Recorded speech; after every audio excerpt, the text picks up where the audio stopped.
नमस्कार दोस्तों, मैं हिम्मत सेठ एक बार फिर आपके सामने उपस्थित हूँ एक नए विषय को लेकर। दोस्तों, हमारे देश में 2023 में अ, जो एक दुर्घटना घटना क्या मतलब एक दंगा कहना चाहिए उसको, एक गृह युद्ध जैसी स्थिति बन गई है मणिपुर के अंदर।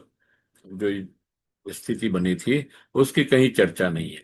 अभी भी कल या परसों फिर वहां पर झड़पें हुई है और लोग मारे गए हैं।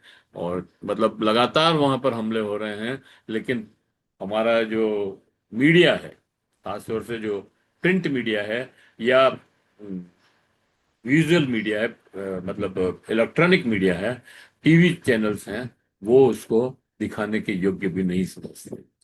कुछ टीवी चैनल्स तो ऐसे हैं दोस्तों, जो 4 साल से लगातार गृह युद्ध मतलब इजरा रूस और यूक्रेन का युद्ध दिखा रहे हैं। गाजा, इजराइल और फिलिस्तीनी का युद्ध दिखा रहे हैं। अभी अ, ईरान और अमेरिका का युद्ध दिखा रहे हैं, इजराइल का युद्ध दिखा रहे हैं। और लगातार उस पर लंबी लंबी बहसें हो रही है। पता नहीं कितना कितना समय वो एक के बाद एक बहस, उसी पर बहस, अलग अलग जने को बुला करके, अलग अलग पत्रकारों को बुला करके उस पर बहस कर रहे हैं। लेकिन मणिपुर पे कोई बहस नहीं कर रहा है। और मणिपुर को मतलब मणिपुर जो हमारा प्रदेश है एक, और जहाँ अनरेस्ट है 2 साल से, लगभग 3 साल हो गए अब तो। 2023 से ही वहां पर जो है बहुत ही हालत खराब है।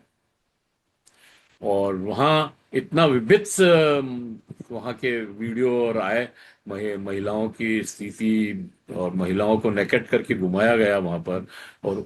और वहाँ अ, 200 करीब धर्म स्थल, खासतौर से चर्चेज तोड़ दिए गए और वहाँ के लोगों को बंधक बना लिया। हजारों लोग जो है वहाँ कैंपों में, सालों से कैंपों में रह रहे हैं, राहत कैंपों में। और उसके बाद भी न तो उस मणिपुर पर संसद में बहस हो रही है, न टीवी पर बहस हो रही है, न मीडिया उसको उठा रहा है। तो ये मीडिया की जो अ, एक अगंभीरता कहना चाहिए उसको, कि अ, इतना असहनशील है कि वो ऐसे मामले को भी नहीं उठा रहा है या अपने यहाँ पर जगह नहीं दे रहा है।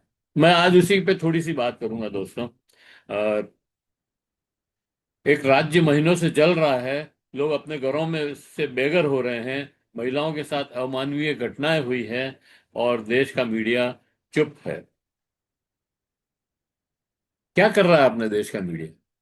पहला सवाल तो यही है। जब मणिपुर जल रहा था तो तब टीवी चैनल क्या कर रहे थे, टीवी चैनल्स क्या कर रहे थे?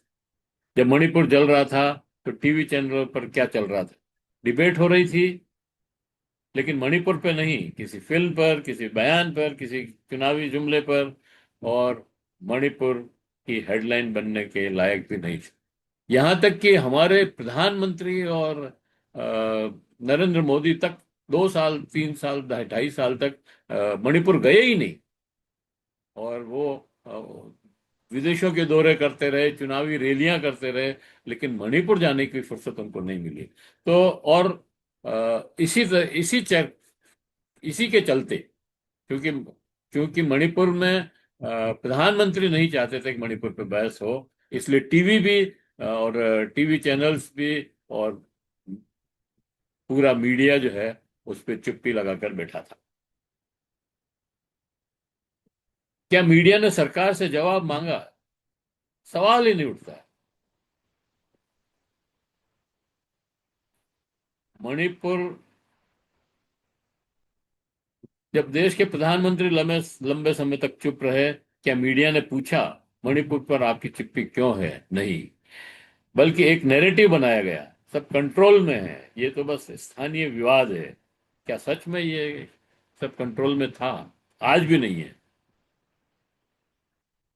अगर कंट्रोल में था तो हजारों लोग राहत शिविरों में क्यों थे? अभी भी हैं।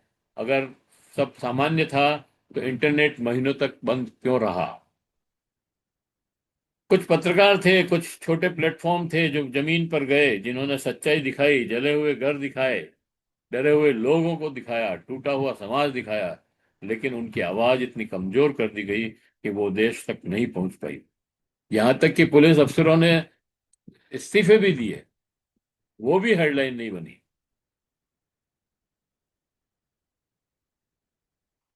सबसे खतरनाक बात तो यह है कि सनसनीखेज मीडिया और सोशल मीडिया का खेल, आधे अधूरे वीडियो, पुरानी तस्वीरें, धार्मिक और जातीय जहर, जिसे जिसे दिखाया गया, जिसे फैलाया गया, और जिसने आग को भड़काया गया।